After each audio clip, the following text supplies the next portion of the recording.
Hi guys, Asim here. So we're doing a review of Sui Dhaaga on the podcast, and together with Yashraj, we're also giving away 3 movie merchandise gift boxes of Sui Dhaaga as like a promotion thing.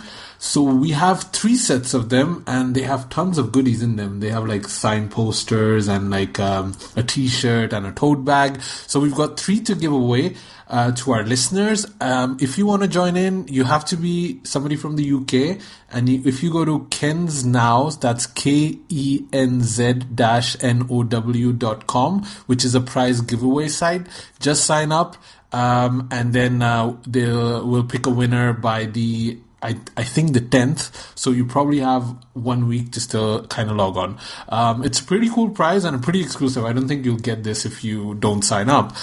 So yeah, I just wanted to let you guys know there's the little competition that we're doing, and we do this regularly, so keep an eye out. And we actually still have a few Hitchkey bags left, so if you want those, sign up for that too.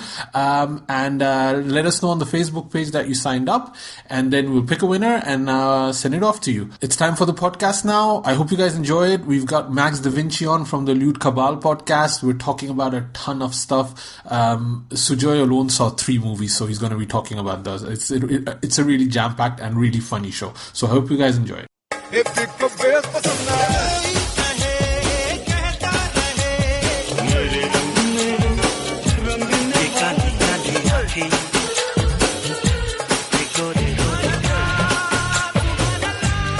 Hi everybody, you're listening to the Khandaan podcast by the You Podcast team, a bi-weekly podcast revisiting the movies of Amir Khan, Salman Khan and Shah Rukh Khan. Every show we pick a random year from 3 decades of collectively 300 films the Khans have done and let our listeners vote which movie we should talk about. So it's entirely up to you. Pick a team, make a vote, take us down nostalgia lane, punish us, or make us reassess a movie we dismissed. We love the Khans, most of us, sometimes. And we would love for you all to be part of our Khandaan, because when it comes to the Khans in Bollywood, nothing else really matters. Hi everybody, new episode of Khandaan You Podcast. I was gonna say, it's been one of those weeks, man. It's Sunday and I still feel tired. We have a new guest with us, Maxdavinci from the Lewd Cabal podcast. Hi Max. Hey, hi guys. How's it going, man? Hi. Hello. Good. Well, I'm great. Thank you for inviting me to the podcast. So tell us first a little bit about the Lewd Cabal podcast. Okay, so first it's called the Lewd Cabal. Oh, okay. And it's a play on a very sweet abuse that we've all used growing up. I don't know if I want to use the abuse because the podcast is, I think, PG here. But yeah, so it's a play on that. And no, go ahead and say it. Go ahead and swear. I don't know what you're talking about. I'd love to learn a new insult. I thought you guys beep out F-bombs, so that's why I was unsure. We try from time to time, but then it's a losing proposition because all of us are filthy.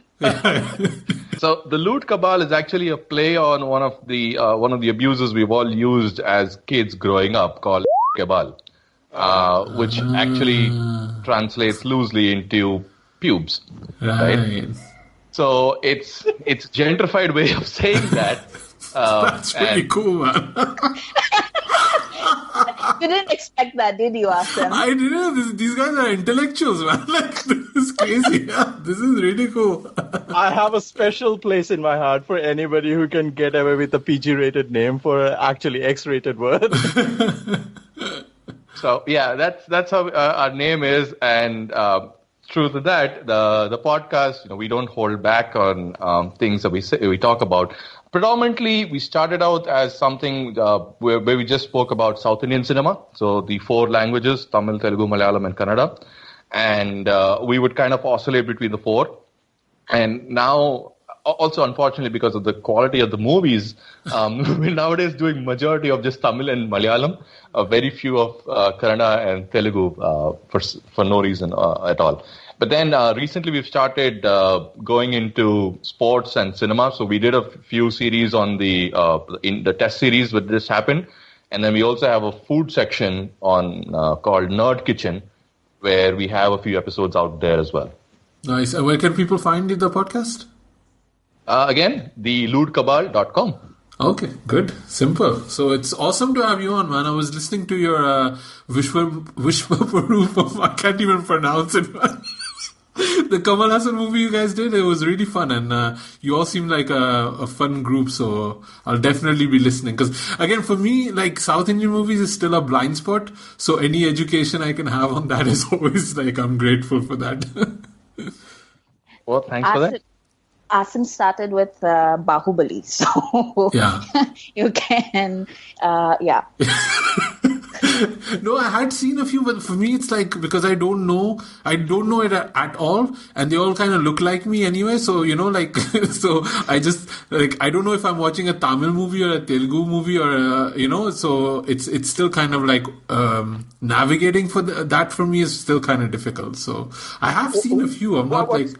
Yeah, what's also very annoying is that the grades that people mention in the must-see lists are not being restored well or remastered well. So the picture and the sound quality isn't that great on YouTube or Amazon or wherever it's available. So that's kind of really annoying to me. Yeah. And for me, it's also like a lot of times I'll see the dubbed Hindi version on like Z or something like that. And they've been edited for TV horribly. And the voice acting is really bad.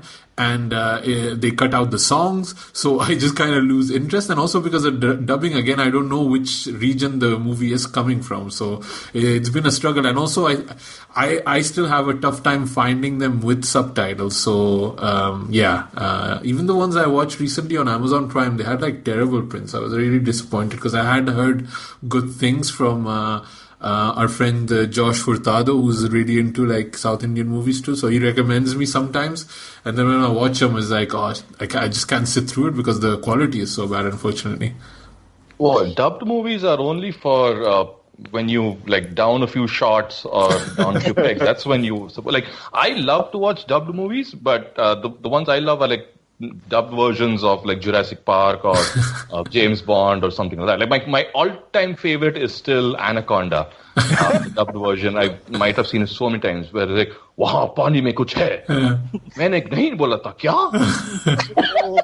And then the anaconda just picks up and eats him up. Oh, that's one of my favorite scenes. It's ingrained in my memory. Actually, one of the more interesting things about dubbing in India is that Disney's been putting a lot of effort into the dubbing thing, because they tried it with subtitles and they tried it with dubs, and they weren't really making any headway into the market. And apparently over the past few years, they've really put in their resources and like trained their staff and everything, and invested in a talent pool.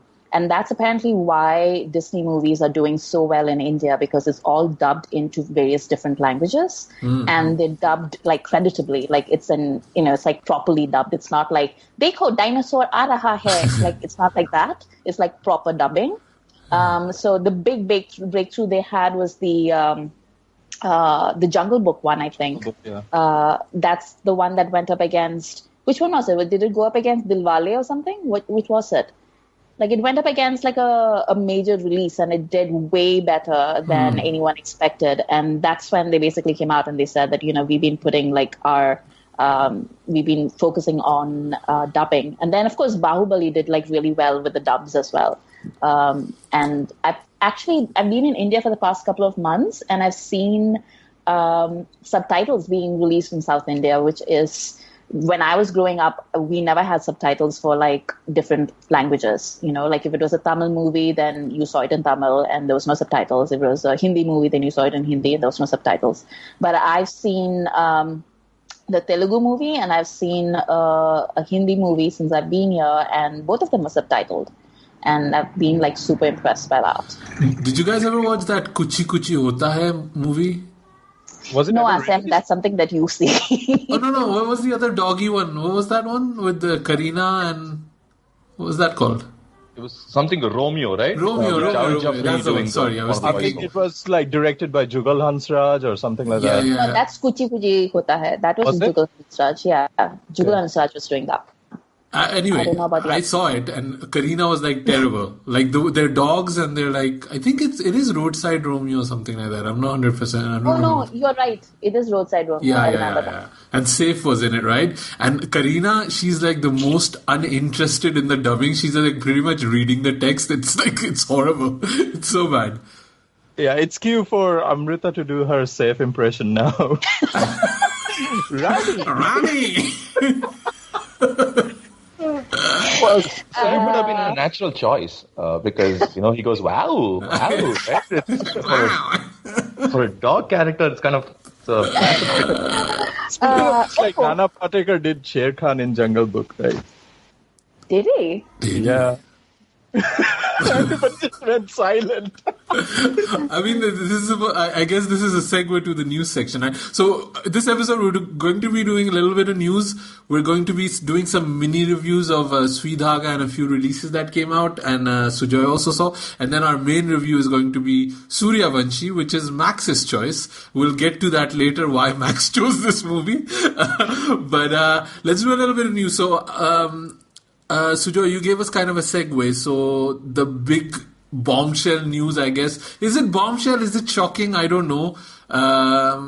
Is this news that Tanushree Datta, an actress from a couple of years ago, she kind of came back and made some statements that she had been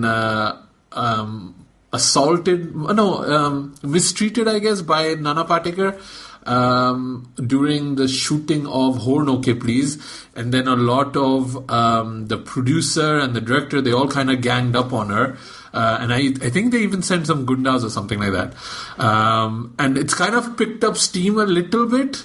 Twitter is saying it's kind of Bollywood's Me Too movement. I don't necessarily agree we're at that point yet, but it's a good start.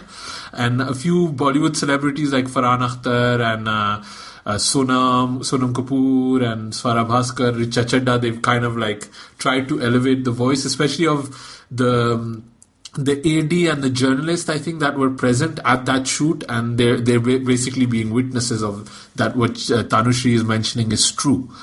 But it's generated quite a bit of buzz.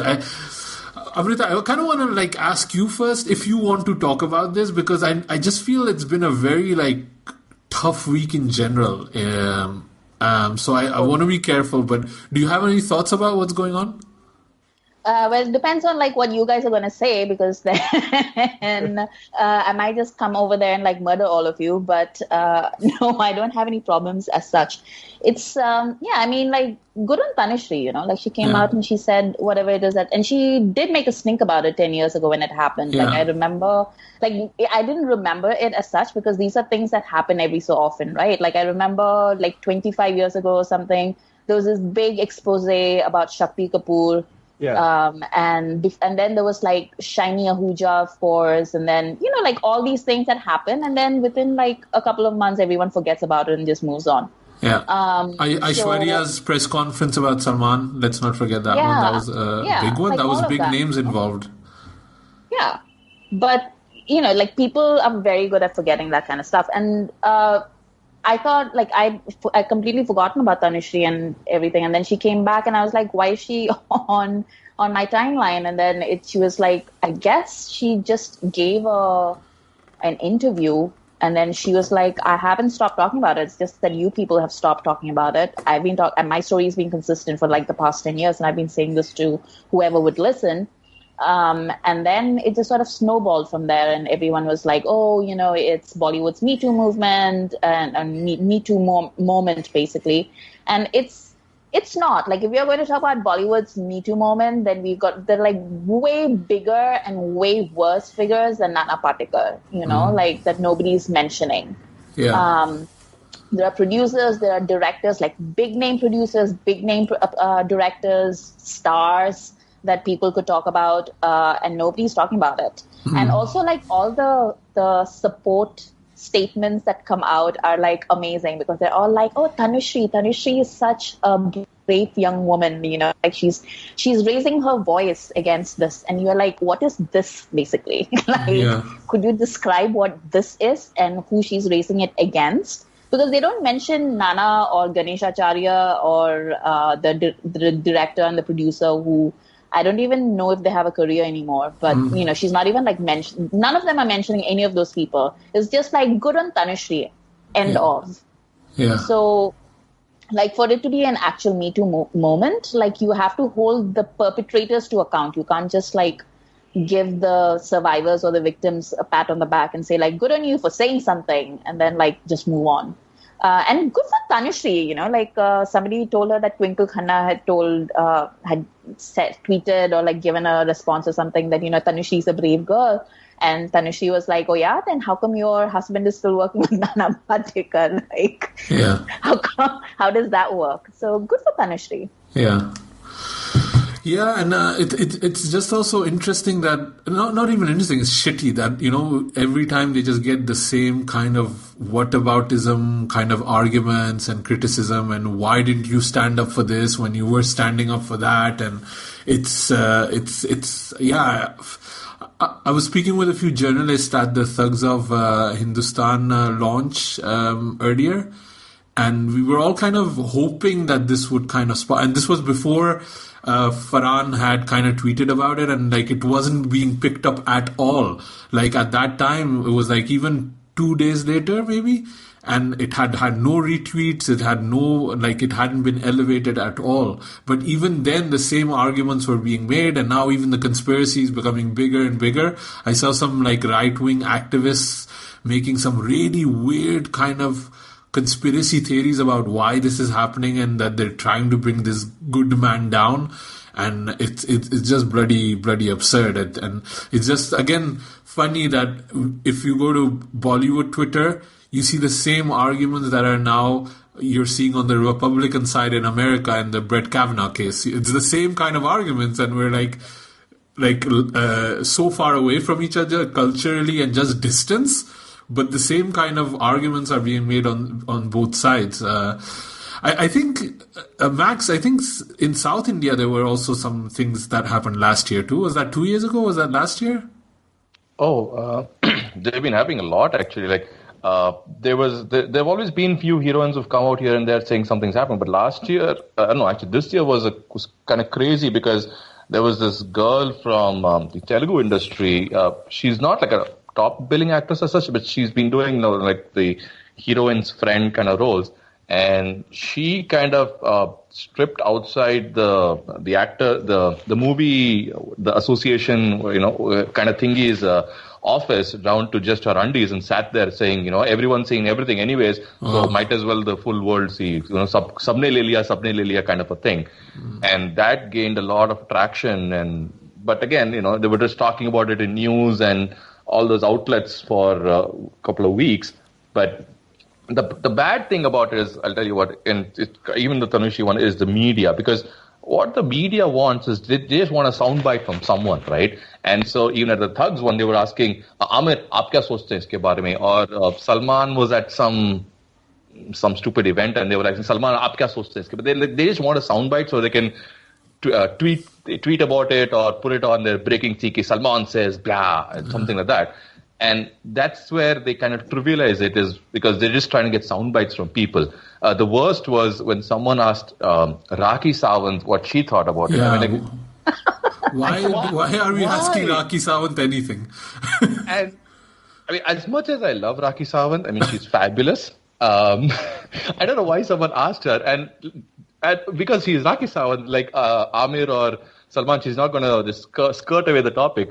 She actually went and called a full presser and said, a lot of people have been asking me, so I want to call a big press. And she has a 30-minute video on YouTube. It is absolute gold. Where she even goes to the extent of calling Tanushree, America mein moti sand ban gayi hai. And oh my God. Yeah, it is gold. I will not be doing justice by using her sentences, but yes. Yeah. Like, I also enjoy Rakhi, but like, if you were expecting sisterly solidarity from Rakhi Sawant, you'll be waiting a very long time. Yeah. And also like Kangana Ranaut, there's a lot of people out there who've like really bought into Kangana's snake oil, where she's like, I'm like Abla Nari fighting for like womanhood. And I'm like, sister, you're like fighting for yourself, and I respect the hustle, but like let's not like pretend like you're like Mother Teresa right now. And there's a lot of people who do expect that, and so they went to her for a soundbite on Tanushree, and they were like, "Madam, what do you think?" And she basically says this word salad tata thaiya, basically, where she was like, "How can I say like I don't know?" But like she's very brave, and then she just left it at that. And I was like, yeah. that's what you expect from Kangana. Yeah. So, Joy, any thoughts on the Amitabh statement? I don't think because Amitabh got into it too a little bit, right? Yeah. I mean, we talked about this briefly, right? Because I think he's just distanced himself from being to hold any sort of opinion in the public eye. He's just the Mr. Neutral. And at his age, at his stature, he should, we expect of him to be the fatherly figure, the one who should, has some sort of a moral ground or project some sort of a moral image. But he tends to distance himself from all of this because of troubles that he's, got into in the past for being, leaning in some sort of political way or, the association with the Gandhis, etc. So he's just been very, very neutral about everything and anything. Like, I'm not going to associate myself with anything other than Navratna Tel. So, yeah, that's what he is. I think we basically buy whatever. Well, it's like Bollywood creates these myths around its favorite stars. Yeah. So Amitabh is like the anti-establishment, angry young man, and then he became the patriarch. And both of those ideas are basically implanted in our brains by Bollywood because they really projected that. And then we expect him to be that person. There was this meme on Twitter about Amitabh's whole monologue from Pink when he is saying no means no and all that. And then him saying, I don't want to talk about the Tanushree case because I don't know anything about it. So they're comparing the real image with the real Amitabh. And whose stupidity is it then? Yeah. Is it stupid on our part to expect that he should be, basically Arun Govil shouldn't smoke in public because he's Ram on television, right? Mm-hmm. That's what happened. Oh yeah, I remember that. Yeah. Anyway, let's talk about Bazaar. Oh shit, Bazaar. Max, have you seen Bazaar? The trailer. What? The trailer for Bazaar. No, but I wanted to say something about the Thugs trailer, actually. Okay, let's talk about the Thugs then, and then we can talk about Bazaar later. First when I saw it, I was like, WTF? I didn't understand what was going on. And then slowly I realized who the director was, and okay, yeah, this is par for the course. Because for some reason, I like Tashan a lot. Finally, kindred spirit, we have another one. Me and you, man. I like Tashan a lot, especially Anil Kapoor in an open-chested, see-through bunny driving a cycle rickshaw at the climax. It was something else, that movie. And I never understood it, but it's still a movie I thought was a lot of fun. And then I thought, okay, maybe this will also be in that, it's bad, but it'll still be fun kind of a thing. But that trailer was holy hell, Pirates of Caribbean, Mangal Pandey, Sheila Ki Jawani, everything in a fruit, in a Vitamix blender and yellow. Yeah. Asim, how was the screening, man? Yeah, so I got invited to the BFI trailer Thugs of Hindustan launch. So they did 4 of these events. They did one in India, obviously. They did one in Dubai, in UK, and then one in Australia. So it's kind of like they go to town and show this trailer in the biggest screen that they have. I am excited for this movie. Totally. This is what I want in movies. All of that, what you said. I want Pirates of the Caribbean with Sheila Ki Jawani. That's my jam. And my thing was also now, when am I ever going to see Katrina Kaif on such a big screen? I feel I'm being hugged by Katrina. She's everywhere and everywhere, me and her, there's no difference. We're one, So that's why I wanted to go. And so it already launched online on YouTube and stuff. And Amrita sent it to me and I didn't watch it because I wanted to watch Katrina on the big screen. And I really enjoyed it. It's my jam. I like Vijay Krishnan Acharya. I love Tashan. It's one of my favorites. I like Dhoom. And in a way, Dhoom 3 and Pirates has the same problem that what they took as inspiration is become too apparent in a way. And it's funny because we're seeing it as a negative. it's Pirates of the Caribbean. But this is what Yash Raj wanted. This was their initial pitch for this movie is, let's make Pirates of the Caribbean set in India. That's their entire pitch. So it's funny that we are criticizing exactly what their point was. And it's a shame that the look of it looks so similar, because I feel clearly they're competing. What they want is a Bahubali. They want a Bahubali from Yash Raj, Hindi spoken, like epic kind of grandeur. But Bahubali is a total original, I feel. Like none of that movie you can really compare with, Lord of the Rings or Troy, maybe some shots or here and there, but there's no it's set in its own world.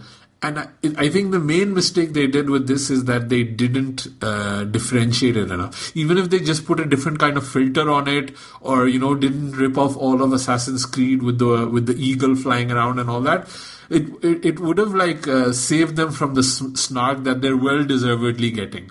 But man, on such a big screen, that's shot of Amitabh where he's kind of looking at the camera and you can see his eyes. And like Katrina with that little split she does, and Fatima Sheikh doing those cartwheels and shooting arrows, it looks amazing. I hope this gets an IMAX release, and I'm super, super excited.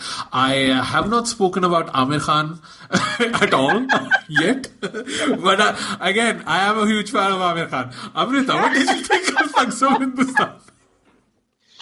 Asim, the super fan strikes again. Amrita, chabi bharo, Amir bolo, and chhu kar do. I love Amitabh, I love Fatima, I love Katrina. Amit nahi tha. I'm with Max on this one. I'm just I watched it and I was like, what the fuck did I watch? Ye kya hai? There was Amitabh channeling Khuda Gawah, and I was like, okay, I'm into this. I'm in. Yeah. His name is Khuda Baksh. Ha, there you go. And also Azad, no? Yeah, they call him Azad, but his actual name is Khuda Baksh. So he's wearing those boots. That could be first name and last name, right? Khuda Baksh Azad, or Azad Khuda Baksh, whatever. Didn't you have a film, Main Azad Hoon? Yeah, exactly. I think it's a throwback to that, right? That it's classic. Amitabh. Yeah, it's very 80s Amitabh, Yeah. Showing his age. That's what this Vijay Prakash's aesthetic is completely. It can be glossy as fuck, but it's all 80s masala. Yeah, it is, yeah. And the thing is, I like kitsch just as much as anybody else. Maybe a little bit more than other people. But it's just, it needs to have a purpose more than just when Farah Khan does it. I keep going back to Farah Khan because she does it really well. She knows how to weave it all together into a new story instead of just taking it and saying, haha, look at this, so clever. It has to be stitched together somehow. So I don't know. I'm reserving my my final judgment until I watch the movie, because I will watch the movie because I watched Padmavat just as much for the visuals as anything else. There was literally, I knew going into that movie there's going to be shit, but I watched it because I knew the visuals were going to be great. And I'm going to watch this movie too because it's going to have like Asim said, Fatima Mockingbird, and it's going to have Katrina doing splits, and it's going to have Amitabh wearing his 80s boots. And those are good reasons for me to go to the theater. Somebody talk about Amir.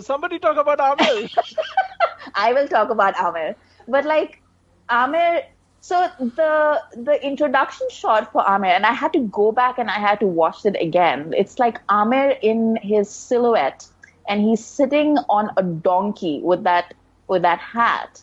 And it's basically the man from La Mancha, right? Yeah. That's the silhouette, right? Yeah, and also a bit of Wild Wild West, I feel. Yeah, and I was like, what the hell? And then he shows up with that leprechaun hat, and I'm like, what is this style statement? And then the shades, the pink shades, and I'm like, ye kya hai? And then he does that, that weird comedy Amir thing that he does, where he speaks very fast and everything, and I'm just like, I am not here for comedy Amir. Comedy Amir is the worst Amir. And then he does, and that's also like the weird English thing. It's like a throwback to Anthony Gonzalez from Amar Akbar Anthony, right? Like where he does the weird, like fast English thing. Do not go there. I'm not saying it's a good one. I'm just saying it's an homage to that. Yeah. And so it's like all these weird he's done this kind of tripe even in movies like Mela and all that. You can just keep it within the Amir Khan universe. That is also true. And then like Mangal Pandey was basically the worst movie that Amir has done in the past 18 years, right? So I'm like, why would you go back to that well? Because it's poison. And then Rani was there, you know, she was also playing the same kind of character that Katrina is apparently playing, you know, like this sexy Tawayef role. And then, it's just weird, man. Like, I don't understand what they were trying to do. So, Jay, what did you think? And especially of Amir. Yes, you tell us about Amir. Yeah, I don't like comedy Amir. I don't like fast-talking Amir. I am sold on... So I saw this image again on Twitter where I consume most of my news from, like everyone else here. So somebody tweeted they had a baby with two images of Diwani Mastani from Bajra Mastani and Katrina from Bar Bar Dekho from Kala Chashma. And then there's the shot of Thugs of Hindustan with her leg out and she's in that palatial sort of set. It makes sense. Completely up for it. Yeah, only for Katrina and Amitabh. No. Koi to Amir bhi bolo. Well, I would say one thing. This is my favorite Amir. I think Amir should do movies like these because then this is the exact kind of piece of shit he is. He should be doing movies like these instead of the look at me, I am this brooding, intelligent actor kind of crap that he does. I would prefer he did more of these because that's what he's worth. I'm really happy he did more. He did this. I hope it works. So he does more of these. Tell us how you feel, Max. Tell us how you feel. So you don't like Three Idiots kind of, or PK Amir. That's not what you like then. Well, no, but my biggest gripe comes from how people just say that AAA is Andaz Apna Apna and that is the greatest ever fun. We're like, what the hell? First of all, AAA should be nothing other than Amar Akbar Anthony. Okay, you cannot use those three alphabets or anything else. That is crime number one. Crime number two is then saying this is the greatest funny movie in Hindi cinema. I'm like, what? What happened to Jaane Bhi Do Yaro and so many others that came? I don't know. Yeah, that's why. Yeah, you're on the wrong podcast. We're disconnecting now. Asim is so triggered right now. I can't even find the words. You said Jaane Bhi Do Yaro. I was like, what? What is this nonsense? Andaz Apna Apna is the greatest movie of all time. Oh, my Mother of Krishna. And we'll probably end up adding a few quotes of that movie in this podcast. Let's move on to Bazaar a little bit, no? I'm twirling my mustache. Yeah. Setting it straight. Amrita, you have most thoughts about Bazaar, I think. I mean, you can't have thoughts about Bazaar because it doesn't warrant any. But it's just, like, I thought Saif was past this, but I don't know. Like, there's like, every time a Saif, okay, I'll tell you this thing. Every time a Saif trailer or Saif movie comes out, what I enjoy the most is a bunch of people come out on Twitter and they just talk about how they have really, like, rock bottom expectations of Saif, and they enjoy the fact that he lives down to them every single time and has consistently done that for like 20 years. And they're just like, it's comforting, like, you know, he does that. And Bazaar is like one more in that vein where he's like, I don't know, it's supposed to be some sort of Wolf of Wall Street kind of situation, but like an Indian one. Yeah. Except it's not Wolf of Wall Street because he's too old to be the Wolf of Wall Street. So I'm like, what are you doing? Wall Street, basically, right? Yeah. Michael Douglas Wall Street. I think that's what they're going for. What's annoying is like when Bollywood tries to portray certain industries. They have zero clue. They have done zero research on anything, like whether it's stock market or say, for example, in Jab We Met, Imtiaz Ali is saying that Shahid runs this telecom company and he's going to launch this SIM card with unlimited time. Like, off. Yeah. Seriously. Yeah. His revolution is prepaid calling cards that like he pulled his business back. This is the other problem I have with Rocket Singh, Salesman of the Year. Yeah. Nobody has ever done sales at all in the entirety of that movie. And they don't understand that what they're doing is highly illegal and unethical. We're supposed to be following this hero. Even in Bazaar, I think I saw there's this scene where he sells him coffee that he spits in. Yeah. That sort of beautifully brings us to Sui Dhaaga as well. That preposterous end where we'll talk about Sui Dhaaga in a bit, I guess. We're not done with Bazaar yet, but. The only interesting thing about Bazaar is that it also stars Vinod Mehra's son. Is that Vinod Mehra's son? Yeah. I did not know that until the Thirst Squad made a stop on my timeline. And then I was like, oh, I see. He seems nice. That's more of a selling point than Saif's one grey patch, right? The artistic swick of white hair. Yeah. But he's also he's a investment something, not a banker, but an investment something. Yeah. And then by day, and then at night he's a Swami. What is that? Do they think all Gujaratis are Swamis by night? What is going on with that trailer? It's a nexus. An awful Guju accent. Oh my god, yeah. Saif trying to speak in Gujarati I for a moment didn't understand what he was saying. I was like, what language is this? And then I was like, oh, he's trying to say Gujarati. Max, you have to watch this. It's amazing. Yeah. Well, no, I've seen it. But the only thing I remember in that is the woman.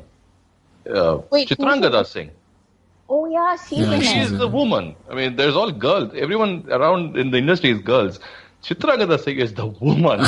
And I've been waiting to see her on screen after so long, and that's it. I don't need anything else. Yeah, I think she's there for 5 minutes. So she seems to be the saintly wife. Uska bharosa mat todna. Radhika Apte is in it too. She's in everything. Yeah. It goes without saying.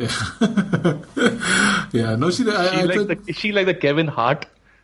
Kevin Hart of Bollywood. I like her, man. I like Happy Radhika. That's the Radhika. You do. Yeah, I like Radhika Apte. But the thing with this was, I had seen an interview of Saif. I think it was with Film Companion, where he was telling what's the lady, Anupama Chopra ki, I want to do a different kind of cinema, and I want to move away from some of those stupid ones that I've been doing and things like that. And I'm like, okay, fine, makes sense, because that's why he did Chef, and then he did Kala Kandi, and they were kind of different, if not, even if they didn't work out well. But then with this, and then he also did Sacred Games, so I thought, okay, come on, this guy's on a different trip. When I saw this trailer, I'm like, what? Dude. Yeah, I think all the goodwill he had from Sacred Games, he's pretty much squandered with this trailer. So, and for me, I was the same thing like you, Amrita. I was like, what is going on? And then the name Nikhil Advani appeared, and it all became clear to me. I was like, and written. Yeah, written. And oh my God. So. Right. Yeah, I think Bazaar's going to be a shit show. It looks terrible. I don't want to talk about it anymore. I'm done. Tell us about Sui Dhaaga then. ये जो दीवार पे लटके है ना, ये है छज्जू लाल जी, दादा है मेरे।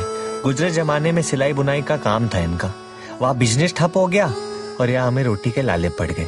पर क्या कहें, सब बढ़िया है। और मैं मौजी, जैसा नाम वैसा काम, कुछ भी करवा लो, करूँ तो पूरी मौज के साथ। और ये ममता, रिश्ता तो इसका और मेरा हस्बैंड और वाइफ वाला है, पर शादी से पहले इसे जान ना पाया और शादी के बाद। ममता, राजमा भिगो दियो। ममता, धनिया की थैली। So me and Sujoy went on our date night. It was amazing. We shared popcorn. And I mean, this is my jam. Again, like thugs. Like you have Anushka and you have Varun. These are like one of my top new crop actors at the moment. I'll watch anything with them. So I was really enjoying it, although I was worried about this whole kind of rural little town India, which I'm kind of honestly getting a bit bored of, because there's been so many. And it's funny because it's, I think it didn't start with Band Baja Barat, but Band Baja Barat really like put that kind of movie, like the spotlight on it, and then they made like 7,000 of these, Bareli Ki Barfi, and like every Ayushmann Khurrana Rajkumar Rao movie, they each, they make 30 a year, and they're all set in the same setting. So it was kind of cool to have Varun and Anushka do it, because I do feel those movies lack star power and the kind of the charm that comes with these stars. And I think this is really what Sui Dhaaga does really well, because it does follow those same beats of a Band Baja Barat, and especially like the ending and a few of the climax points where I felt that they wanted to reach those points, story beats, without necessarily, and sometimes they don't even spend enough time on those story beats, but they have to follow this path to get to the conclusion and the end of the movie. And not all of those story beats are as successful as they need to be, but the charm, the star power of Anushka and Varun just takes you throughout the movie and makes you enjoy it so much. It's such a fun, good movie. Anushka, like, she totally transforms into this new character without losing the essence of Anushka Sharma, being like a strong-willed woman that knows what she wants, that's very smart, that's outspoken when she needs to be, but covered into this kind of, dupatta, like shy kind of housemaid. And she really blossoms into, like a partnership. For me, it really also works because I do run my own business. I am an entrepreneur. And, having that kind of bond between husband and wife getting through these challenges has really kind of resonated with me. I've really liked it more than all of these other small time movies. Maybe Bareli Ki Barfi I like this more, honestly. I really liked it. The only minus point I feel is that is Anu Malik's music. It basically has one good song in it. That's it. And I feel that the rest of the songs could have been slightly better. Sujoy, what did you think of Sui Dhaaga? Yeah, you know what I thought of it. I really enjoyed with you. I was laughing out loud, and like the joy of watching Varun and Anushka perform like this. I mean, no other contemporary Indian actor and actress of their age could have done this at the level that they did. Like, just the joy of them to sharing like really off the charts chemistry on screen, just sharing a little smile, and the beautifully written small moments and scenes in this movie are just absolutely great. Like, kudos to Sharat Kataria, who also wrote what was the other one, Dam Laga Ke Haisha. But this is way better than Dam Laga Ke Haisha. Yeah. I think, he's really exceeded all the expectations that people had from him. And I just wanted to point out, like, the second half where it was a bit preposterous, right? When they compete for the fashion contest, because these are small town people and they're competing with fashion designers and creating their own designs. I mean, Moji is a gifted tailor, but come on. But anyway, coming back to, like, I really enjoy like success stories of small startups. That's why Rocket Singh is kind of, I really like that movie, even though we talk about the problems that movie has.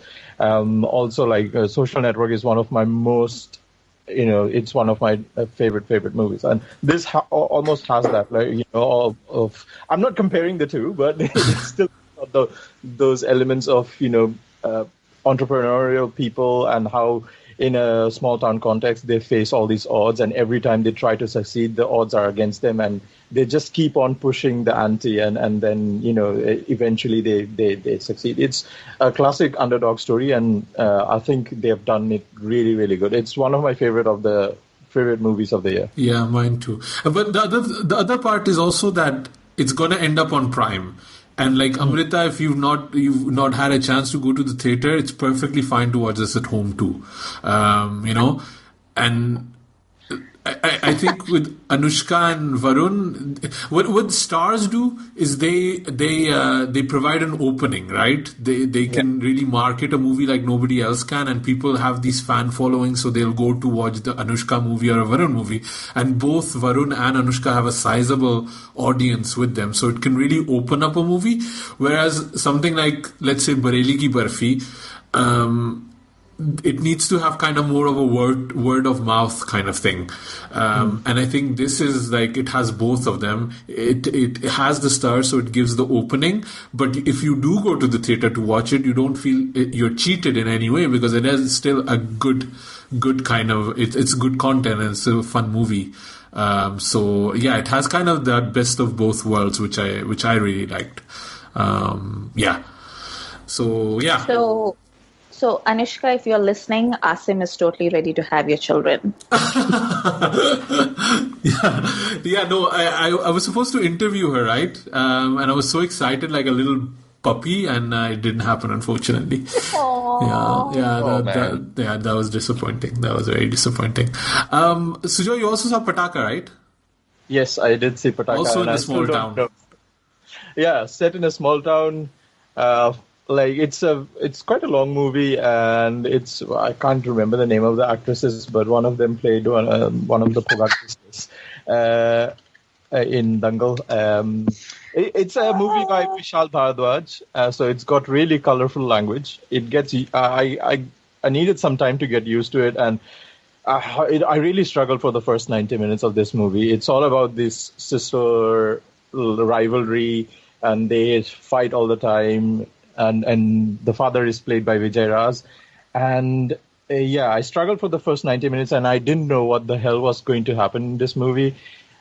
But by the end, I think he pulls me back into the story, and the resolution is quite beautiful. It's not very subtle. It's obviously a metaphor for the relationship that India and Pakistan share as nations, as neighboring nations. We don't get to choose our relatives, but we get to choose our relation, is what the motto they are going for. So it's beautifully, it ties it all together, but I'm not exactly sure about this movie still. I'm thinking about it, yeah. Doesn't sound like a strong recommend. I guess if you are like very much a fan of how Vishal Bharadwaj's movie plan out to, sometimes they work and sometimes they don't, but it's still a compelling watch. I guess then I was thinking about it. I think I only like Vishal's like Shakespeare adaptations. Mm-hmm. I don't think I've liked his other movies that much. He's supposed to be doing like a comedy trilogy as well. I think it's going to be As You Like It, and I can't remember which of the other two that he wanted to do. But I can't wait for that. Like I really want to see how he tackles that. Mm-hmm. Yeah, I'm a sucker for Vishal Bhardwaj, and like there's only two directors in the entire in the Indian film industry that I will just watch no matter what, and it's Vishal Bhardwaj and Mani Ratnam. And unfortunately, both their movies takes time to get to you. Sometimes multiple viewings to notice things, but there is this minimum guarantee thing that we call a lot, and that's there in both their movies. Where even if it's bad, it's not going to be like a super bad kind of thing. No, it's not lazy. Yeah. It's not a lazy movie. There's always it's a labor of love that he's put in his blood and sweat into the movie. It's very evident from that. He's one of the few guys who gets Gulzar to write for him. So automatically the songs become great, and then his craft, because even like something like he did like Matru, Ki Bijli Ka Mandola. Oh my, yeah. It was a pretty, crazy film, but still it was nice to watch. I mean, it's one of the few movies where there's Imran Khan and you don't have a bar bucket beside you. But yeah. No, Max, you and me are not going to be friends, man. First you diss Andaz Apna Apna, then you don't know the name of an Anushka Sharma movie. Now you're dissing Imran Khan. What's happening, man? नहीं वो पाकिस्तानी नहीं वो Indian वाला. Yeah, we're not talking about Kali Dal, dude. No, I like Imran Khan, man. I like he's also directing some short movie about Mars or something like that. I'm really hoping he does something like with his life. That's why his career is these days, poor thing. No, is it like The Martian, where Mamujan goes to Mars? Oh. Mamujan is Mars. That's a Mars bar. Anyway, really bad joke. Sorry. No, what Max was saying is basically what I was saying as well in the Dilse episode, in that, I can always watch a Mani Ratnam film no matter what it is or how bad it is, because I know that it's being competently made. And I know that he has done a good job of it. Like, even if I don't agree with the perspective or the narration or with the story or the performances, like whatever it is, it'll never be like a badly made film. And it's the same thing with Vishal Bharadwaj. Like, it'll never be a badly made film. It'll be a film that was made with like full sincerity, and that will always show. And I've watched all his movies, and I'll watch this one as well. Like, I'm sure it'll be out in like some streaming service sooner or later, and I'll watch it. And the reason I'm not watching it in the theater is not because I don't want to watch it in the theater. It's actually because I can't get anyone to go watch it with me. And I'm unfortunately in India, and I don't feel comfortable going to the theater by myself. So, yeah. There's a Mani Ratnam movie that released this week as well, which I saw. How was that one? So the movie is called, if I'm pronouncing it correctly, it's called Chekka Chivanta Vanam. நானும் பேசுறேன் சிரிக்கிறேன் நடக்கிறேன் ஆனா திரும்ப திரும்ப இந்த ஒரு கேள்விதான் எனக்குள்ள ஓடிக்கிட்டே இருக்கு பெரியவர் போயிட்டாருன்னா யாருக்கு பெரிய லாபம்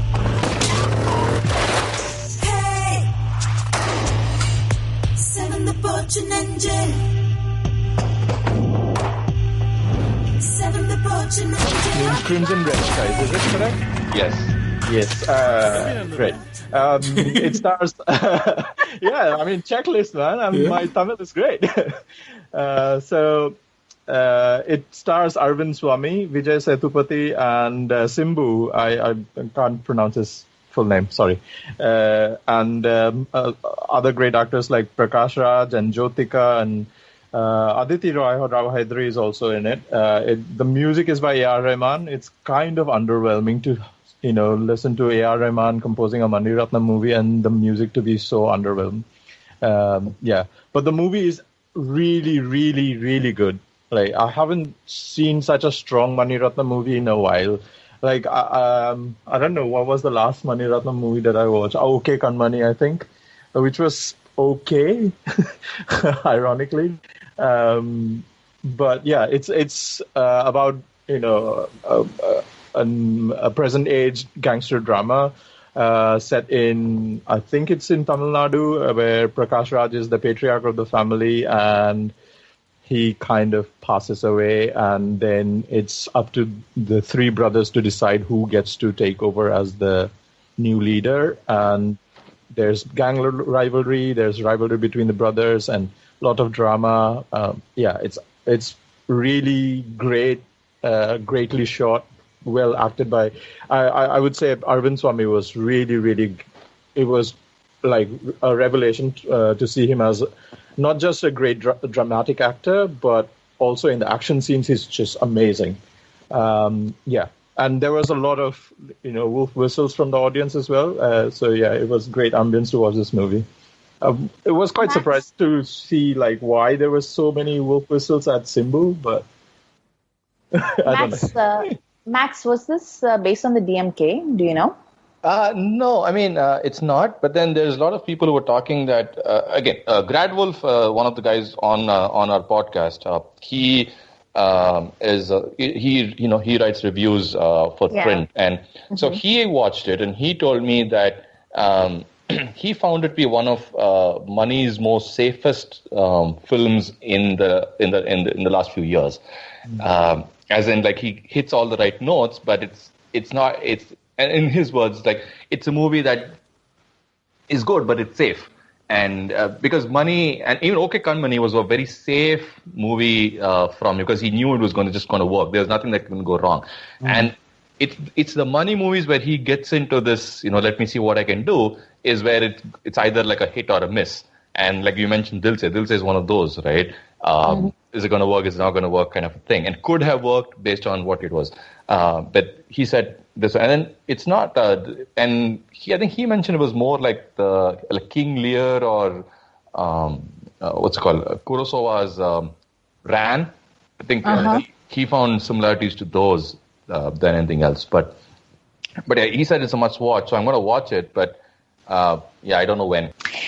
Okay, shall we talk about the main event? Yes, let's get ready. Let me do some stretching. I'll flex up my bicep and go like in a circle. Where's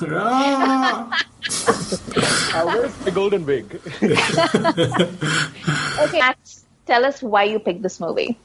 Well, you guys do a podcast about the Khans, and I was surprised that you've gone so many episodes without talking about one of the greatest Khan movies. Especially because Suryavanshi, and I mean this in full seriousness, is one of the best warrior, rebirth, revenge fantasy movies made until something like a Magadhira or a Bahubali came and knocked it off its perch. There haven't been movies in that genre. Bollywood's been very scared, maybe because no one wanted to rival a Bhai movie, but the warrior, rebirth, revenge fantasy movie hasn't been made. With good reason. After watching this. It needs a visionary like Bhai, basically. So it was undisputed number one for so many years because of being the only one until Rajamouli made Magadhira and then he upped it up with Bahubali. Yeah. So this movie single-handedly killed Rakesh Kumar's career as a director. So he made like people don't even know his name. No, but he did some good movies, right? Who is this guy? I don't know. So I he didn't made even Do Aur Do Panch. Mr. Natwarlal, Do Aur Do Panch, Yara Na Khoon Pasina, and then he made Suryavanshi, and then he dies. Oh my god! Yeah. And he doesn't come back. Like he dies and he's not come back yet. Oh shit. Maybe Amrita Singh got to him. Oh shit. Through the looking glass. So Amrita, maybe give us a little summary, because I think a lot of people have not seen this movie yet, or they maybe heard about it. And by the way, I also want to say that our listener Khilari 2002 on Twitter, he also recommended us watching this movie a while back. So I'm glad Max kind of picked this one in a way. But for the people that haven't seen, Amrita, can you give us like a short, because there's a lot going on in this movie. So first of all, to all those who haven't seen this movie, shame on you. Because, as Max just explained, this was a classic of a genre that was basically one film. But, everyone should have seen this. But it's basically about... How do I even explain? There's a little town somewhere. It's called Sangramgarh. And bad things happen in Sangramgarh. So, for some reason, a bunch of archaeologists decide that they're going to go excavate it, because that's how they'll find out what's wrong with it. But then, when they get there, they also take along like all their friends and family, because that's the kind of film this is. And one of them, and one of them is Bhai, who in a previous life was a barbarian prince who wore suspenders. And then he was the object of a Ghamandi, Maghroor Rajkumari's affections. And then he slept with her to punish her and then abandoned her. But he was so good in bed that she killed herself rather than let him go away, and then said they will meet again in another life. Yeah. And now she's haunting the ruins of her palace, waiting for him to come back. And that's why all these bad things happen in Sangramgarh. So now Bhai has come back, and now he needs to somehow lay the ghost, pun intended. Yeah. So that's what's happening in this movie. Yeah. And by the way, the story idea for this comes from Salman Khan, the one and only. I mean, this is very much Salman's wheelhouse, right? This is like very veer, very kind of, like warriors, like this kind of honor and violence and old times machoism. And obviously, Suryavanshi was great in bed because have you seen the size of his sword? It even had like a little nubby edge on for the angle and the rotation. I haven't seen this movie in a long time, and then I saw his sword, and I was like, "Wow, overcompensate much!" Like, what is that? Yeah. It's even got side spokes like fucking Kylo Ren. It's like Kylo Ren, man. He's Kylo before Kylo. Yeah, there's so many things. Okay, Max, you can start us off. Like, tell me some things that you love about this film. Well, this movie is so many things before so many things, like the Kylo one that you just mentioned. But there's another one. I don't know if you guys paid attention to that. Is I'm going to jump a bit and then I'll come back again. Is that there's a scene where he enters the house and he's this whole NRI dekho, that there was a time when that's how people thought how NRIs act. When they come to India. But this is how I act, though. This is how I am, really. No, I'm joking. He's like, oh yeah, dekho and all that. And so at that, he's giving out gifts to people, and then the Shambhu Kaka's wife comes and he gives her this see-through nightgown kind of thing. It's like a sequin thing. She doesn't know what to do with it. It's like, ye pocha kar raha hai kya? What? She has this huge expression on her face. But no, he's hungry, and then he's like, they're all singing songs. Shambhu Kaka, parathe lao, and all that. At that time, everyone's trying to make their own kind of stupid, sad songs. I'm guessing that's all unscripted. But then Bhai goes into tadap ke. And just then, Shambhu Kaka puts the paratha in his mouth and he goes, For all you know, he was saying, Mujhko saza di pyar ki, aisa kya gunah ki. You never know, and he never got a chance to finish the song, and that's why years later, when SLB came to him and said, dude, bro, I got a great song for you, it's going to work, and he finished the song for him. He's like, remember what you were doing in Suryavanshi? Like, this is what we need here. Yeah, he got to finish the Tadap Ke song.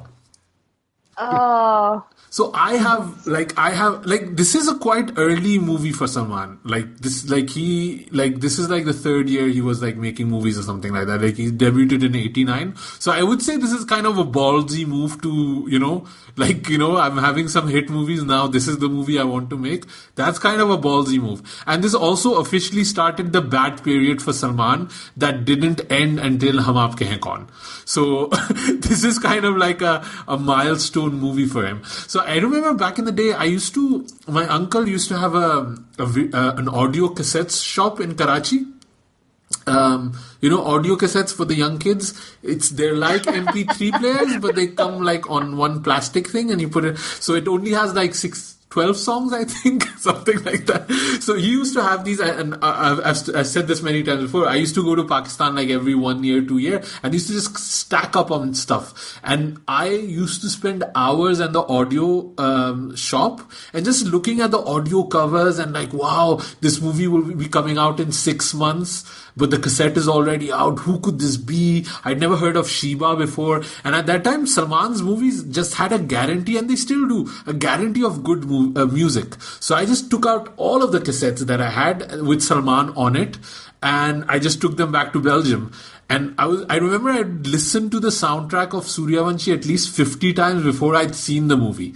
So I was like, even when I watched it now, I was like, shit, I still remember the lyrics to Goodbye, Namaste, Salam, because it's imprinted in my brain, which is useless information that I want to erase and put something else in there, but I knew the lyrics, unfortunately. So I remember that moment where I had listened to the cassette 50 times and I watched the movie. And I was like, what the hell is this? Like I did not expect it, because also the genre is so weird, because it's like family comedy at the start, and then it's horror in the sense of like, I think, Ramsey kind of horrors, right? Like, horror has never been a genre that's been really great in Hindi cinema. So this isn't either. But I do remember Amrita, because Amrita Singh so fully commits on this role, she does freak me out a little bit. So I do think it was kind of effective in what it wanted to do. And I still, like, rewatching it now, and I've never re-seen this movie since I saw it the first time. I just rewatched it for the podcast, and I didn't want to rewatch. I was like, this is going to be terrible. But somewhere I feel there's some core ideas that actually work. Like the basic ghost story of this jilted woman that wants to take revenge and takes the whole town out, like, with her superpowers. I think it makes sense. And even this idea of, rejecting your reincarnation. There's some ideas in there that I liked. I also like that it became kind of more of a woman's story at the end than a man's story where he's kind of this macho dude. It becomes about Amrita Singh, Sheeba, and then also Mother that kind of comes in between. And, all of these things. So they had some ideas in there, but they didn't have the talent. They didn't have the budget. It was the wrong time for it. And all of this kind of makes Suryavanshi what it is, I think, unfortunately. Yeah. Basically, if you took Amrita Singh out of this movie, it wouldn't work even half as much as it actually does now. Yeah. Like, she is basically the center pin. Like, the whole movie hinges on her performance, because I was just noticing this time, because I saw this as a child, right? And I was actually kind of scared of the ghost bits. I was like, oh no, like, she's scary. And there's that statue with like one eye and everything. And I was like, oh my God, that's really scary. And then I was watching it this time and I was like, if Amrita Singh didn't commit to that climax, then basically what happens is Salman is having a fit and like flying about in the air while Sheba's clutching a photo of Sushma Seth and like walking around saying, "Tum buri atma ho." Ye mera mangal sutra hai. And like that is all that happens. Like nothing else happens in that film or in that climax. I want to highlight something, right? So before Amrita Singh comes into the picture, like she is pretty much, she comes in the later part of the second half. And until then, you just get shots of her in some snippets. But then when they are eventually, like Salman and his family, Saeed Jaffrey and Sheeba, they are all in Sangramgarh, you get to see that the ghost is sensing that my Suryavanshi Vikram Singh is in town, and she starts dancing. It's just fucking funny. Like the ghost is in a trance that, oh, mera piya ghar aaya.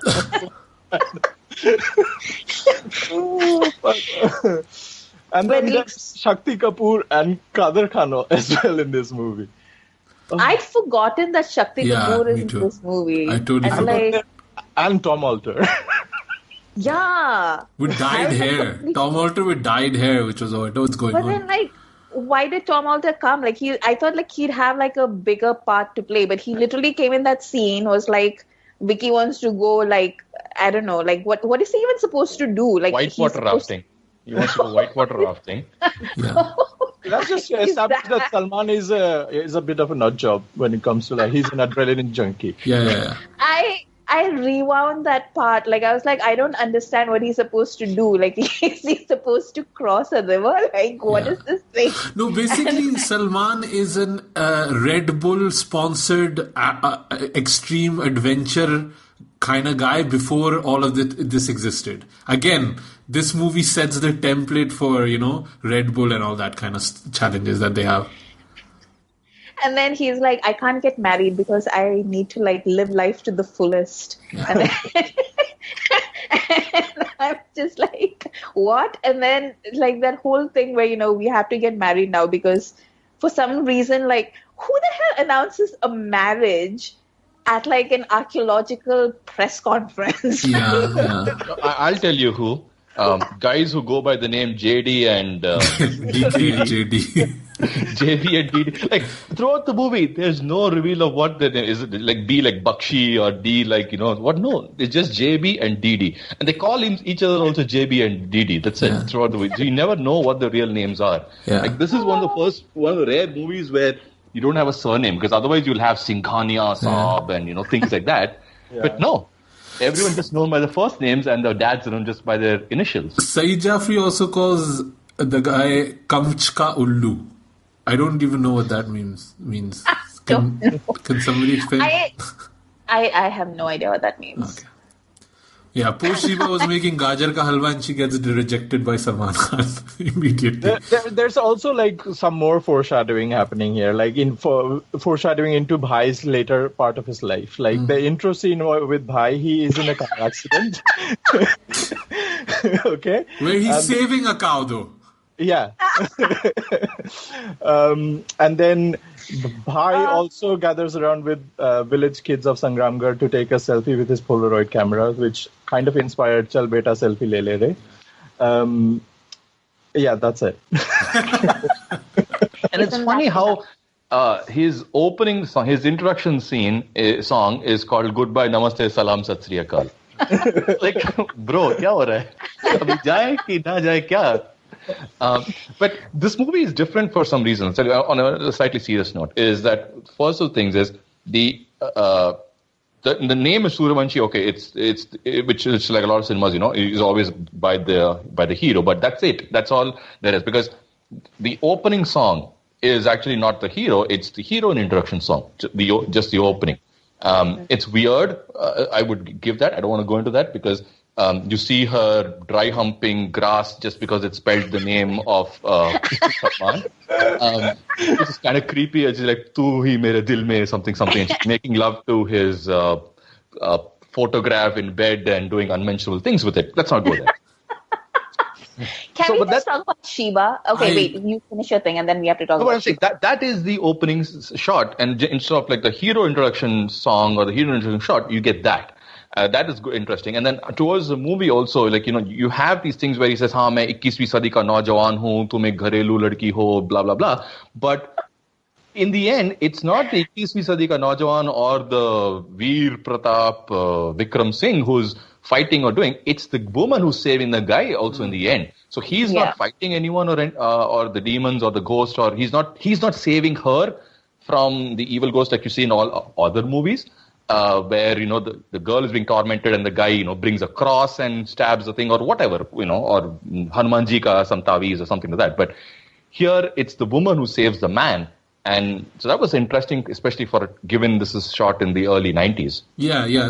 That's what I was like touching upon. It does have these interesting ideas. And even spoiler, but who kills the ghost is not Salman at the end of it.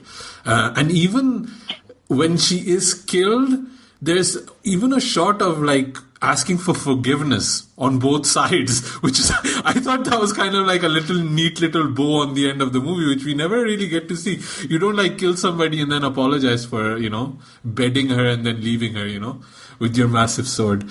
But yeah, what is a Sheeba, Amrita? What is a Sheeba? I will do you one better. Why is Sheeba?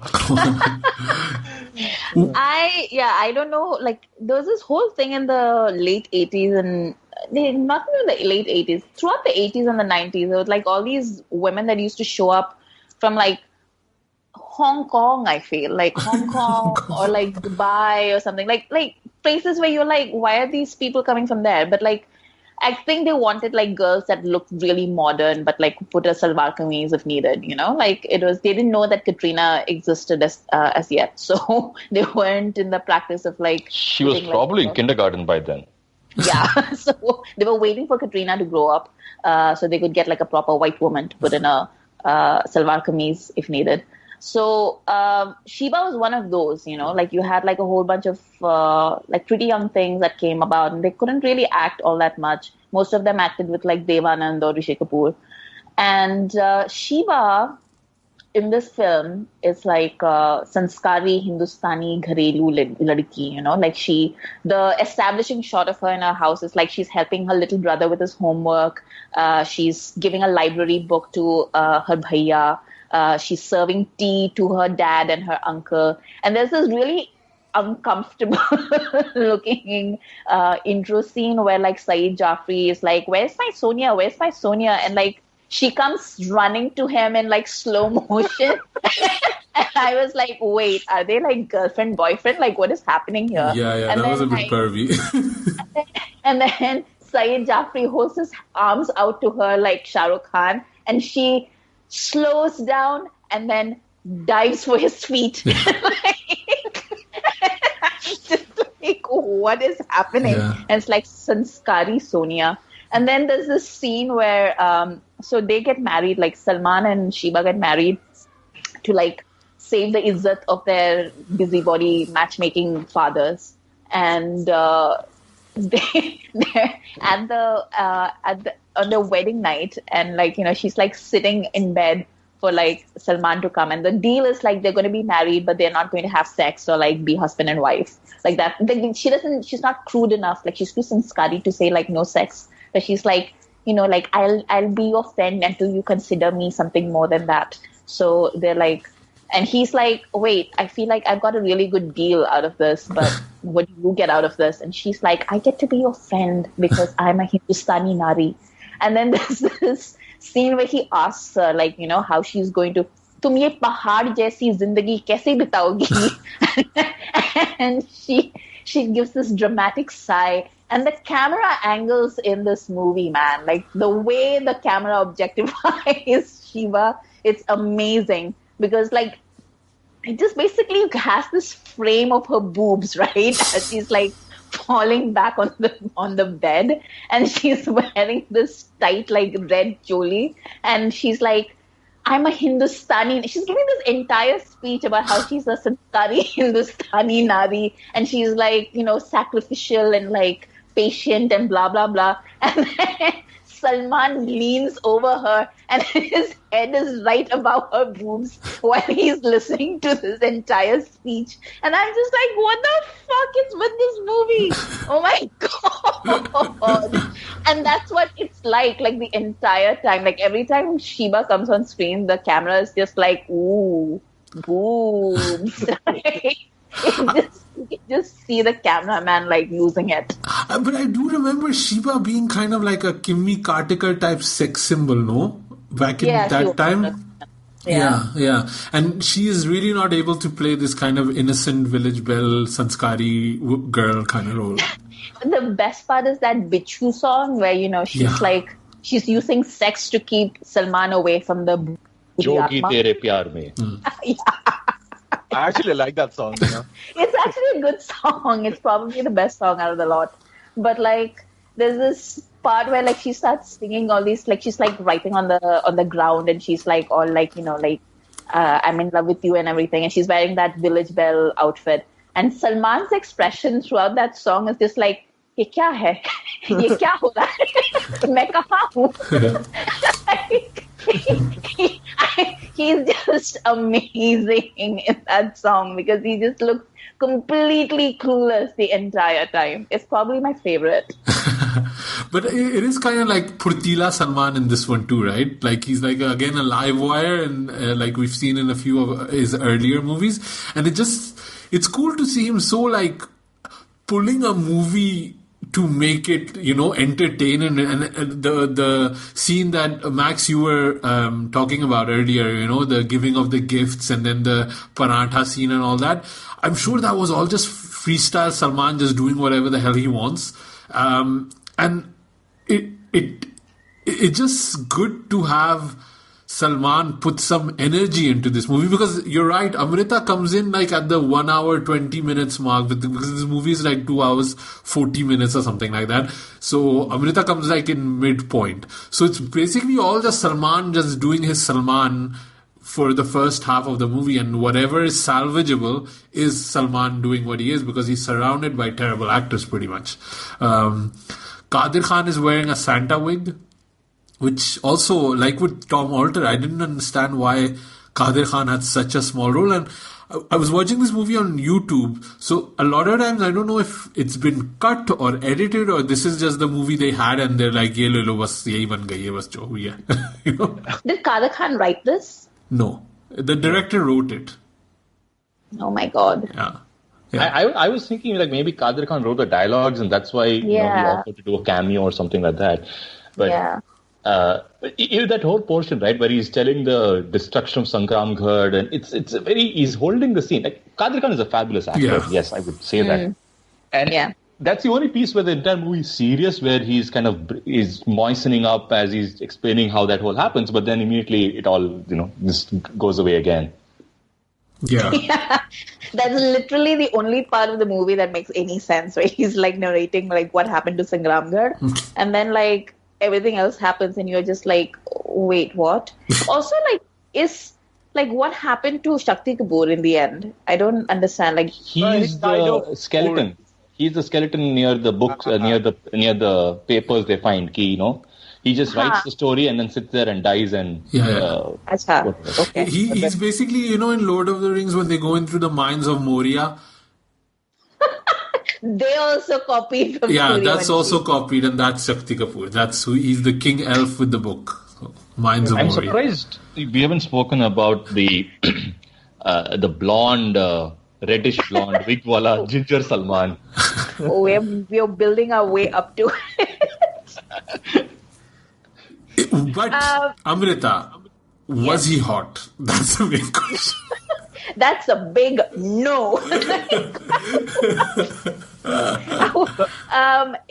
I was just about to say, this is a movie from a much nicer, gentler time in Indian cinema where like people were allowed to have like normal looking bodies. Like you could feasibly pass yourself off as like this barbarian warrior and not actually have a body like Schwarzenegger or something. So there's like Salman, who's got muscles. You can see he's got muscles, but like no definition or anything. Yeah. He's like a regular dude, like works out. And he's wearing this unfortunate like cross suspenders on these tights basically, and like these boots with like tassels on them. It's a look. I mean, it's a proper look. It's inspired by He-Man, right? No, I thought the reverse. But because when you brought up Arnold, I thought you were referring to Conan the Barbarian, because Conan the Barbarian was, I think, in the 80s, almost 6-7 years before that. Yeah. And the hair, because even there you have Schwarzenegger in a blonde wig. The hair, even the sword is very similar to the one from Conan the Barbarian. Oh, you're probably right. Well, He-Man came out in 1983. I mean, they all like basically. He-Man was a big thing in India, though, wasn't he? And Salman was a huge Arnold fan, right? So he's definitely seen Conan. Yeah. Well, Conan, because also he has the beard and the look is just like that. Like He-Man's look is, he has a bob cut kind of a dude. But the Conan has the long hair, the beard, the kind of whatever, the putty on the forehead. And the sword and I'm pretty sure it is Conan, because like I know like Conan's been mined before, because in do you remember in what is it, Mard, which came out like maybe like a year or so after Conan, I think, and they basically used that Chakki Piso scene from Conan for Dada Singh to show the passage of time. So Bollywood is very aware of Conan, so I'm pretty sure that they probably went back to that. But it's not I wouldn't give Salman any credit for like a single source of inspiration. I would say that his tastes are very Catholic and that he's a universal adapter. So he probably took things from like all over the place. But it's a proper thing, like what Salman does. It's something. It's something. So I've got a question for you guys, right? So the scene where he is like taking revenge for his friend and killing all these barbaric people, the Narbhakshi, and then he fights against the cheetah. I watched that scene like a few times just to make sense, like whether he's actually doing the stunt or not, and I just couldn't figure out. It looked real to me that Salman was actually doing that stunt. But what do you guys think? Was there a huge stunt to be done? He was wrestling with the actual cheetah, right? It didn't look like an actual cheetah? It looked like it. I saw that scene like 2-3 times. If this is directed by the same guy that did Mr. Natwarlal, then he's used to like doing the fake tiger fight scenes, right? Because Mr. Natwarlal's big thing was like Amitabh fights a tiger, right? Yep. So he probably has experience like shooting dramatic science with definitely white left light. an impression on me. Yeah, more than in me. I don't even remember it that well. Also, what's with all the weird racism? Like I understand, I understand it's the 80s and I mean the 90s, but like I didn't expect so much racism in like such a small period of time. Like needless kinds of racism. Like they went out of their way to be racist. You know, like. Even in the intro song, right? Sujoy, you pointed it out on Twitter. I mean, there was no need for it. Like he points out one of the archaeologist labor guys is Japanese, and ये तो जापानी है, सांप इसको काटेगा तो सांप मर जाएगा or something like that. Which I didn't understand. Like what? Like is there some what? Like it would make sense if like Indians had like some deep-rooted resentment based on like memories of the Japanese bombing of India during the Second World War or something. But I think Indians don't even remember that Japan bombed like Madras and Calcutta back in the day. But so also, are Asian people considered poisonous in India? Is that like a thing? The thing is, like, Japanese people eat snakes, so they must be venomous. They don't, though. They don't. When did we decide that Japanese people eat? Well, clearly the writer of Suryavanshi made that up. So Salman's intro song is probably they are somewhere in Shimla, I guess, by the location, and they are dancing, and then he's saying, "Samjhe na mujhko Asami," and he's pointing out Assamese as like with chinky eyes, with Like what? Like and then like the way they describe like Amrita Singh's torture chamber, like khoonkar people and everything, and like. What is it, like werewolves or something? Like they basically said that they were like half man, half animal or something, right? Like that's how they described it. Yeah, what was the word? She had a genetic research lab underneath. No, some guy just had happy times with the bear. Basically. And then it was like, like your basic Hindi cinema trope of like a darker skinned man wearing like some sort of fur, waistcloth or something, and like making animal noises. What was he supposed to be? What was that? Like, was that a very hairy man, or was that a like slightly less hairy bear? Like, who was? I don't know. It's just like some racist trope that they basically got out of nowhere. It's the same thing as in like Bahubali. Right? There's a weird-looking, dark-skinned people that speak the weird language and are, like, barbaric. Yeah. Oh, yeah, but then those you're saying are from a different race or something like that. But this is the walking bear kind of thing is something that's been used in a lot of Ramsey movies as well as, as one of the pets of the shaitan or whatever, right? So they have a name for it. Is Agori or Asgar or something like that with the A, no? It's not Darbhakshi, so that's like that's what you're saying. The subtitles say cannibals, basically. I don't know. Okay. But the walking bear man was pretty popular during that time. The thing that I didn't understand, again, I've also seen this only once before. It was on when the cable wala, put a bootleg thing way back. But now when I watched it, I was like, was Amrita Singh's character, did she like hate men just for that, or did she like women? I was like... Yeah, it's the exact same thing that I was thinking. I was like, is she just a militant lesbian? It's like... Yeah, it was feminism before feminism in India. But then Bhai's big dick energy came into the picture. I've been alone all my life. Thank you for showing me the magic of the dick. Yeah. Oh, I just remember like when you was talking about like I've been alone all my life. I just put it together. So in the end, when they set fire, like her mother's portrait catches fire. So, but her soul is trapped in the mirror, right? Yes. Yeah. Yep. Okay.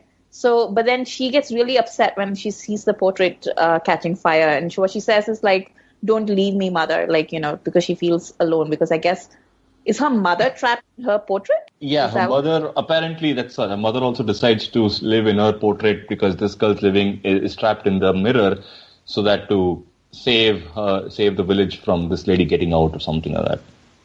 Oh, okay. So a lot of that, I think, I'm not sure was lost on the edit or was lost on the VHS to YouTube conversion. Yeah. You can't tell. I think Shakti... So when they excavate for the first time, right, and then they see that the main hall has no vegetation or anything, and then the room where the mother's portrait is has greenery and everything. What was that theory about, like, the mother's portrait supports life, but Amrita Singh's evil spirit doesn't, and something like that, and that's why the whole village is ruined? Yeah, so Shakti Kapoor says that it's your fault that Amrita Singh is what she is because you kind of pampered her.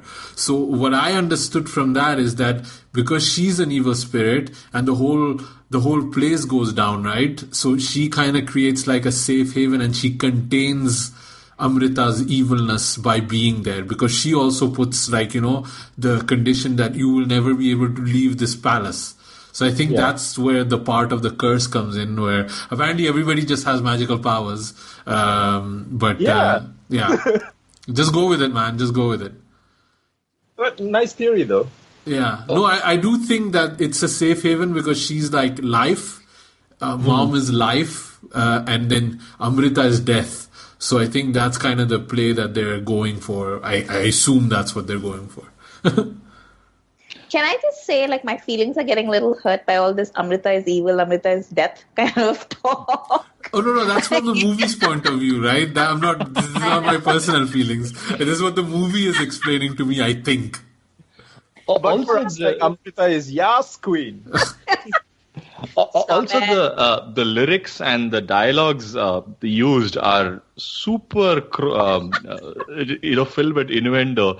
Like, one of the lines is like, "I am like a desert waiting for a few drops of rain," and super sanskaari dialogue. Because even in that song, right, "Jogi Tere Pyar Mein," there's a few. Some of the lines go that way. Is that fill me up and kind of crazy.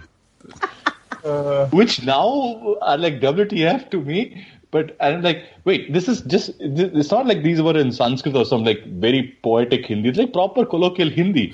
But then just it translates to something when someone says fill me up or things like that. Like, how would people just not just let it go? Yeah. Why was this cassette sold to me as a kid? Well, Amrita, I do want to hear more about this Amrita is evil thing that you were saying. Oh, you meant Amrita, you? Yes, me. Oh. I honestly didn't even put those two things together. No, I thought that Amrita Singh was this big hero for you or something like that. Like, this is what you should be doing. Although I will say about Amrita Singh, like, she's a fantastic actor and I've always enjoyed her. She's one of the few people from the 80s that could actually work with Amitabh, I feel. Like, they worked in like some very weird and not that successful movies, but she always played like an interesting character in those movies that she did with Amitabh. And that's saying a lot, I feel, because a lot of his heroines from the 80s were like Meenakshi Seshadri and stuff who just couldn't really work with him. Or worse, Jayaprada.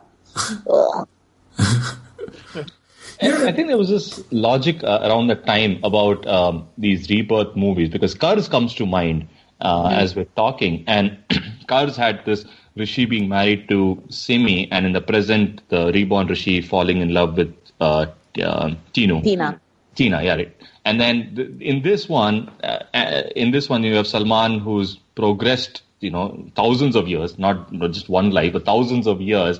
And then he's no longer that wild man fighter dude with a big sword kind of a guy, but he's more considerate and, he can appreciate the sweet gharelu ladki. It's kind of interesting because I think they were all around that same decade, few years here and there. But he's not really interested in Sheeba though. he kind of wants to have that danger, I might kind of die woman. Like, you know, she might end up killing me. If you were him, even you wouldn't be. It's weird, right? Because in a movie with Amrita Singh, Sheeba and Bhai ends up as being the more cuter and hotter of the three. Bhai is basically the damsel in distress in this movie. And then like Sheeba's like, Nahi, I will save him with my Mangal Sutra. Can I say one thing that I really liked about this movie? And I liked it when I watched it first. And I don't see this enough in horror movies, and it's a question that I always have, is like, why don't they just drive away?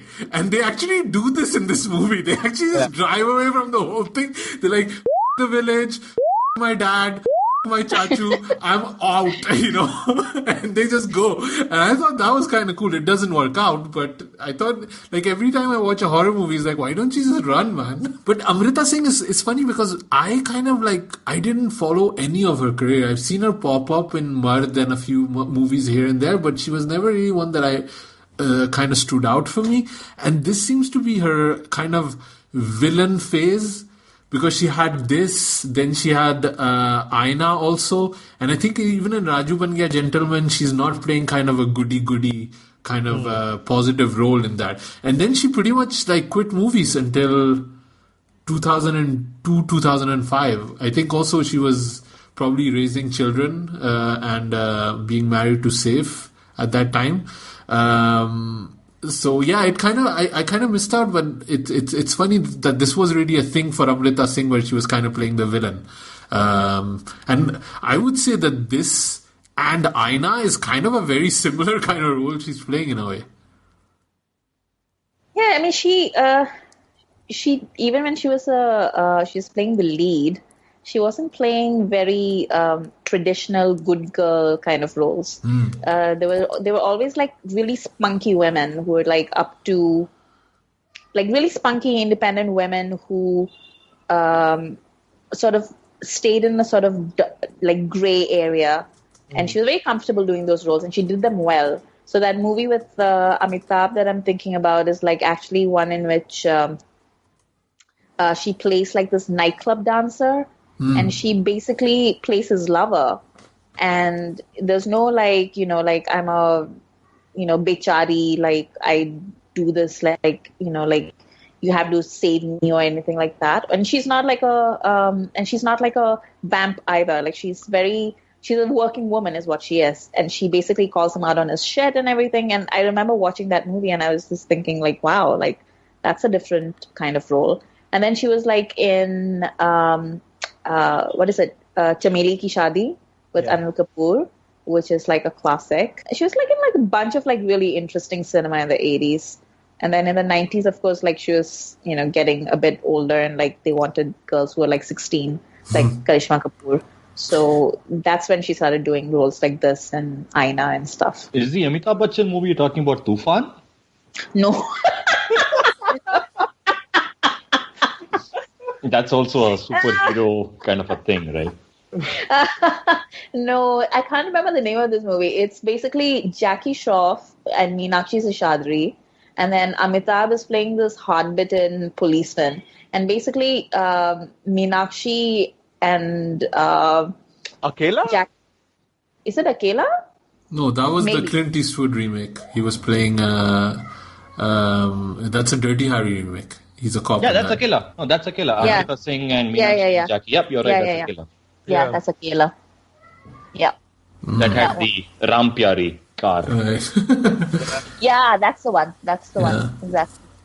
But it was also interesting, like this kind of thing, because I feel now these kind of movies they're making more of, like Stree, maybe Bhool Bhulaiya, even Pari, kind of like having like a supernatural kind of woman with like powers, evil, and all that kind of stuff.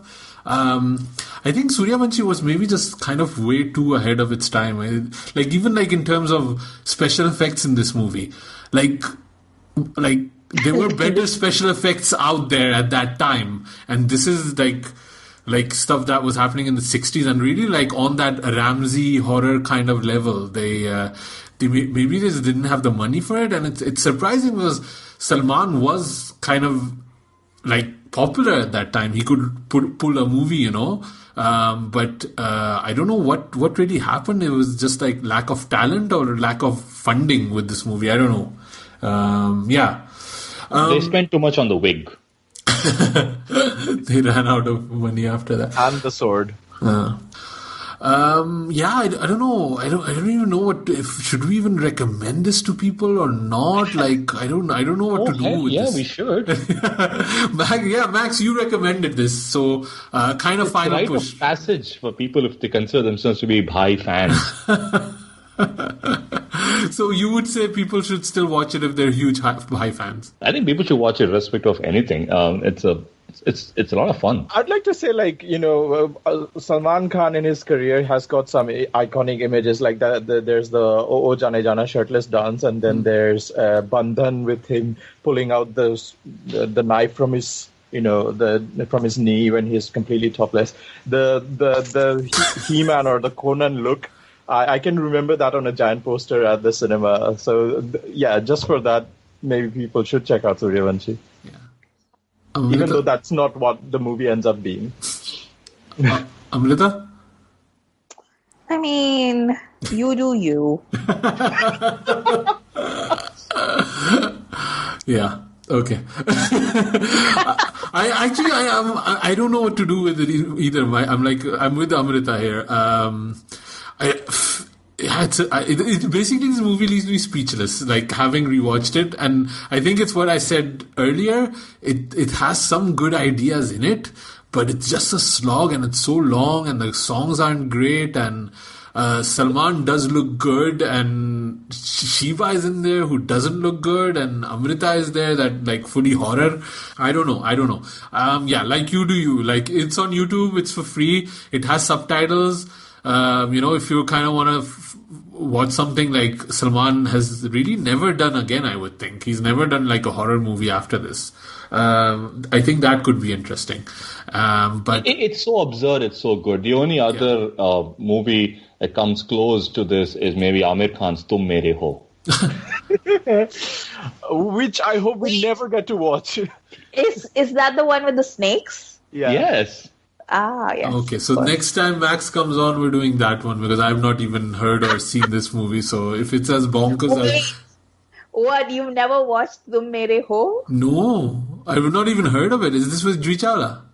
Yeah. Okay. So really early, Amir. Oh, this is the one where Aruna Irani breastfeeds snake. What? I'm telling you, it is cinema gold. Okay. So this just came top of the list now.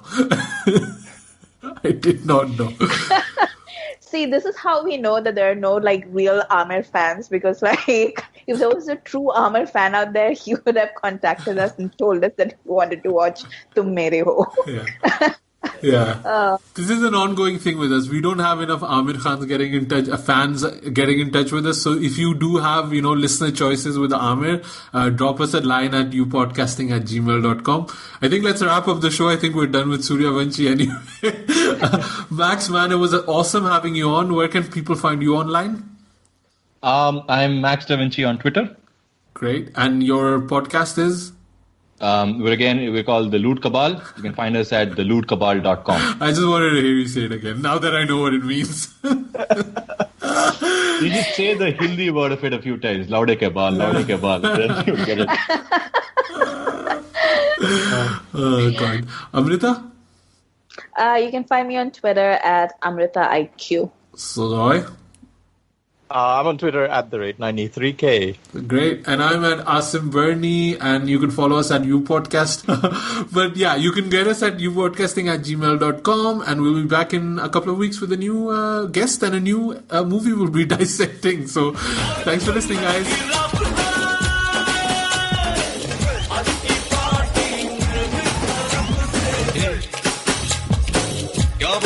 Khandaan podcast on the evergreen.